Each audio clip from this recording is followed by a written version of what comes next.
Good morning, everybody. This is Navya, a junior manager in Sigma Case Studies. Today, I'll be touching upon the pricing framework. What is need for pricing? Let's take an example of a local bakery whose cost price includes the manufacturing cost, ingredient cost, and labor cost. Now, the selling price is lower than the cost price. That means they are in loss. If they want to make profit, the selling price should be greater than the cost price. Second case, we'll take case of a hair salon where they're following a uniform pricing strategy. So here if you go for a trimming or a complex haircut, you'll be paying the same thing. So the person who's going for trimming felt like they have paid more than they should for the service. So here is a case of value overestimation. Let's take a third case of a company which manufactures high quality leather bags. Their pricing is based on the manufacturing cost, research cost plus profit margin. Here, but since it's a luxury good because it's a high quality leather bag, they could have made more money because people will pay more for its value. So this is a case of value underestimation. That is why it's very important to price the product properly. What is pricing framework? A pricing framework is a structured model used by businesses to set an optimal price for their products or services. It involves analyzing factors like production cost, market demand, competition, and how the customer perceives the company. So the strategies include cost plus pricing, competitive pricing, etc. and etc.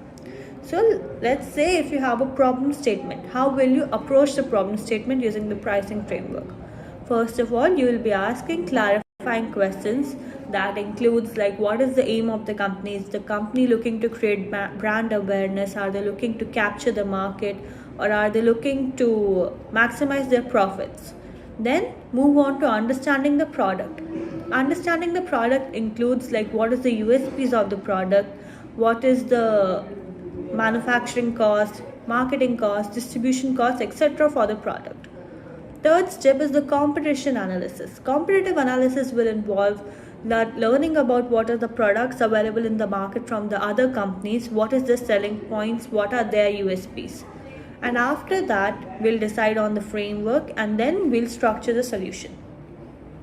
So in structuring the solution, there are three options available: cost plus pricing, competitive pricing, and value-based pricing.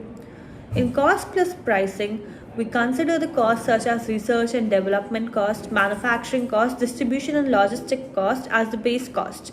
And to top it off, we'll ask the profit margin and calculate accordingly, and that will be the base price. In competitive pricing, we price our product accordingly so it's competitively available in the market. Like when a customer comes, affordability should not be an issue. On value-based pricing, it's usually used for luxurious goods where the customer is willing to pay more than the manufacturing cost or the profit margins for the product because of its value. In case, let's say all three doesn't work.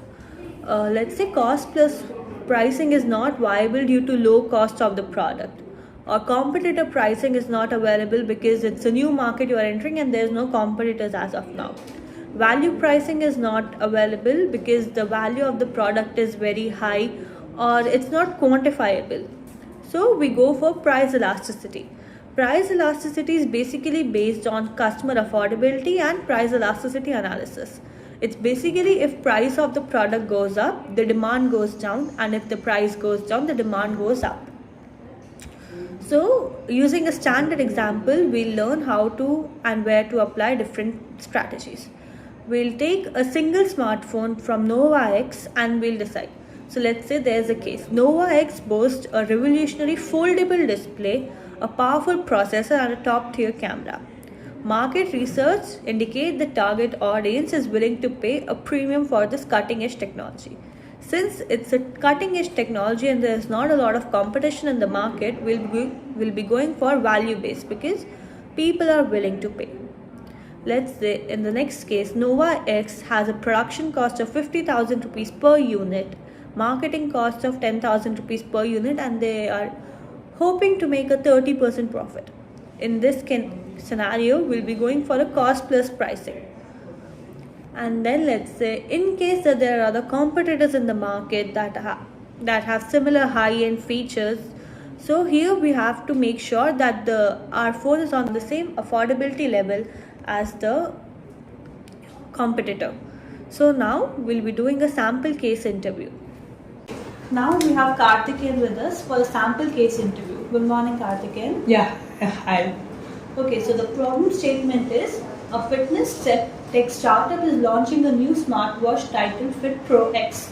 It is inbuilt with health advanced tracking features, GPS, and built-in music storage. They are hoping for you to make a price point for them. Okay, so a fitness tech startup with health tracking features and inbuilt music wants me to give a pricing for their product. Okay, so before proceeding, I have few questions about the product and the other things to proceed. So may I know the companies actually, is it to maximize their profit or to gain market shares? The company is hoping to strike a balance between capturing the market and maximizing the profits. Okay, both. So what about their target audience? The target audience includes working individuals between the age of 20 to 40 years. Okay. So can I get some data about their market size? Okay, so we don't have an exact data on the market size, but research suggests that the working class is willing to pay anything between 5,000 to 8,000 for this product. Okay, working class, something around 5,000 to 8,000. Yes. Okay. What are the key features of the product?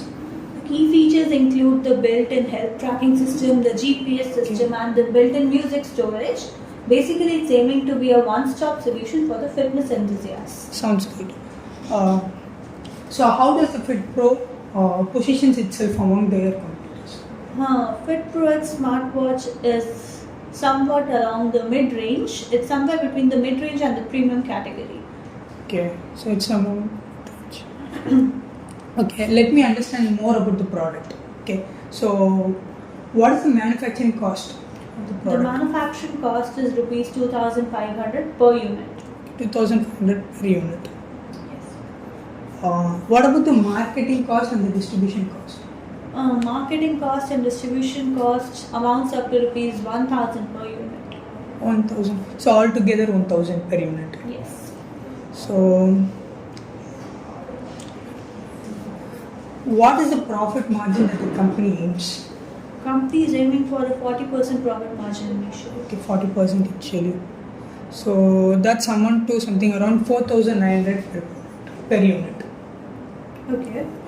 So let's understand about the competitors' pricing as well, which is very important in this case to decide the price. So may I have some data about the competitors? Okay. So we have three major competitors in the market. Okay. Competitor A, B and C. Competitor A is like a basic fitness tracker and their price point is about rupees 3,500 per unit. Okay. Competitor B is a mid-range smartwatch with GPS tracking and their price point is somewhere around 6,500.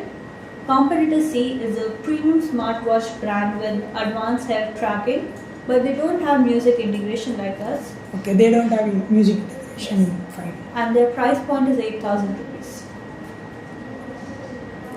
Okay. So I can summarize this. So considering the cost and profit and the amount which the customers are willing to pay, something around 4,900 would be great. But then considering the competitors' pricing strategy, we can have a range of something around 6,500 to 7,500. Okay, that's a good range, but what do you think should be the exact launch price for the product? Exact launch price. I would say something around 6,999 would be a good option, considering other risks. And as it's a mid-range product, it would be a great thing. Okay, can you elaborate on the risks you mentioned? Risks. Okay, so this is basically regarding the technology part. So any company can come up with the same technology features, but with a lesser price. Okay. So how do you suggest I tackle these risks? So we can come up with something called early bird offer, wherein we can have some discounts initially, so that new target audience, the new people can come and buy the products. And other way is through price scheming. Price skimming, basically we can start with the high rate, and then we can, as the product grows older, we can reduce the product price. Okay. Thank you, Karthikeyan. That was very Thanks. good.